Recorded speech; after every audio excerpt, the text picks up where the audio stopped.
আসসালামু আলাইকুম সম্মানিত দর্শক শ্রোতা। আজকে আবারও আপনাদের সামনে একটি বিষয় নিয়ে, গুরুত্বপূর্ণ বিষয় নিয়ে কথা বলার জন্য হাজির হয়েছি। সামনে আসছে আমের মৌসুম। আম পাকার একটা নির্দিষ্ট সময় রয়েছে এবং আমাদের দেশের প্রায় 23টি জেলায় বাণিজ্যিক ভিত্তিতে আম উৎপাদন করা হয়। এই আমগুলো আমরা নিজেরা খাই এবং বিশ্বের বিভিন্ন দেশে 2015 সাল থেকে আম রপ্তানি শুরু হয়েছে। এটা একটি খুশির খবর। কিন্তু দুঃখজনক বিষয় যে সময়ের আগেই এই আমগুলো পাড়া হচ্ছে এবং আমাদের ঢাকা মহানগরী সহ বিভিন্ন জেলার শহরে পাকা আম বিক্রি হচ্ছে। এগুলো আমাদের নজরে এসেছে। এই আমগুলো খাওয়া অনেকটা অনিরাপদ এবং এতে স্বাস্থ্য ঝুঁকি রয়েছে। কারণ আম দুইভাবে হারভেস্ট করা হয়। একটি কাঁচা আমের যে ব্যবহার, সেটি বিভিন্ন প্রক্রিয়াজাত খাদ্য তৈরিতে এটি প্রয়োজন হয়। আর পাকা আম সরাসরি আমরা খেয়ে থাকি। কিন্তু এই কাঁচা আমটি বিভিন্ন রাসায়নিক দিয়ে, কেমিক্যাল দিয়ে যখন পাকানো হয়, সেই আমগুলো খাওয়া অনিরাপদ এবং এতে করে স্বাস্থ্য ঝুঁকি বেড়ে যায়। মানসম্মত আম রপ্তানির লক্ষ্যে আম সংগ্রহের সময় নির্ধারণ সংক্রান্ত জাতীয় কমিটির দ্বিতীয় সভার সিদ্ধান্ত অনুযায়ী জেলা ওয়াইজ যে আম সংগ্রহের তারিখ নির্ধারণ করা হয়েছে, সেই কাগজটি আমি আপনাদেরকে দেখাচ্ছি এবং আমি একটু পড়ে শোনাই। সাতক্ষীরা জেলায় যে আম, সেটি 15 মে এর আগে হারভেস্ট করার সুযোগ নেই।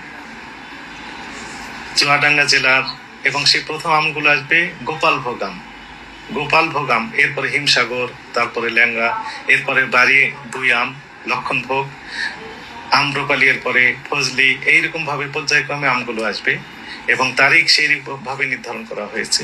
প্রথম গোপালভোগ আমগুলো আসবে, সেগুলো সাতক্ষীরা জেলার 15 মে, চুয়াডাঙ্গা থেকে আসতে পারে 17 মে। অর্থাৎ আমি বলতে চাচ্ছি যে 15 মে এর আগে গোপালভোগ আম বাজারে আসার সুযোগ নেই। যদি আসে পাকা আম, তাহলে অবশ্যই সেগুলো কেমিক্যাল দিয়ে পাকানো হয়েছে এবং এই আমগুলো খাওয়া অনিরাপদ। এরপরে আমরা বলছি যে হিমসাগর, সেগুলো আসবে 26 মে, এর আগে আসবে না।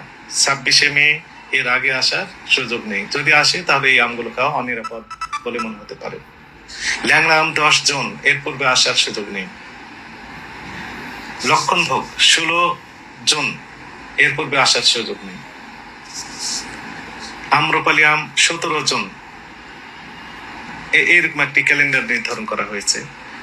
সম্মানিত দর্শক শ্রোতা, আমরা যে খাবারগুলো খাই, এই খাবারগুলো যেন নিরাপদ হয়ে থাকে।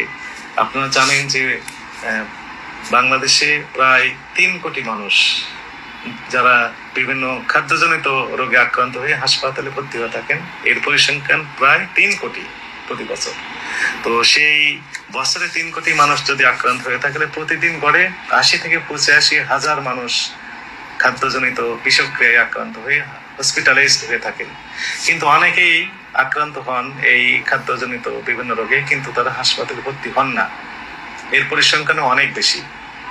একই সাথে দীর্ঘমেয়াদী এই খাদ্যজনিত যে রোগে আক্রান্ত হওয়ার ফলে বিভিন্ন জটিল রোগে আক্রান্ত হচ্ছে আমাদের কনজিউমাররা। আমরা উদাত্ত আহ্বান জানাবো আমাদের খাবার জন্য নিরাপদ হয়। এই জন্য আমাদের কনজিউমার যিনারা রয়েছেন, এই সম্মানিত কনজিউমারদের বিহেভিয়ার জন্য পরিবর্তন করা হয়। আমি পরিবর্তনের আহ্বান জানাচ্ছি কনজিউমার বিহেভিয়ার। অসময়ে ফল খাওয়ার খুব বেশি প্রয়োজন নেই। যে ফল যে সময় আসবে, ঠিক সেই সময়ে আমরা 12 মাসে আমাদের দেশীয় যে ফল, সেগুলো আমরা খাবো। এতে করে স্বাস্থ্য ঝুঁকিটা থাকবে না। সময়ের ফল সময়ে যদি আমরা খাই, স্বাস্থ্য ঝুঁকিটা কম হবে। এটি ফ্যাক্ট। প্রত্যেকে ভালো থাকবেন। আজ এই পর্যন্তই। আল্লাহ হাফেজ।